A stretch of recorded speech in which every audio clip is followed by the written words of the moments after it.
امریکی صدر نے دعویٰ کیا ہے کہ غزہ میں حماس کے ہاتھوں یرغمال 10 افراد کو جلد چھڑا لیا جائے گا۔ وائٹ ہاؤس میں ریپبلکن قانون سازوں کے اعزاز میں عشائیے کے دوران انہوں نے کہا کہ زیادہ تر یرغمالی واپس آ چکے ہیں، جلد مزید 10 بھی چھوٹ جائیں گے۔ صدر ٹرمپ نے غزہ میں اسرائیل اور حماس کے درمیان جنگ جلد ختم ہونے کی امید بھی ظاہر کی۔ انہوں نے اس سلسلے میں نائب صدر جے ڈی وینس اور وزیر خارجہ مارکو روبیو کی کوششوں کو بھی سراہا۔ امریکی صدر نے دعویٰ کیا ہے کہ غزہ میں حماس کے ہاتھوں یرغمال 10 افراد کو جلد چھڑا لیا جائے گا۔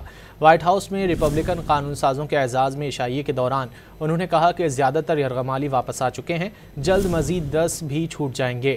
صدر ٹرمپ نے غزہ میں اسرائیل اور حماس کے درمیان جنگ جلد ختم ہونے کی امید بھی ظاہر کی۔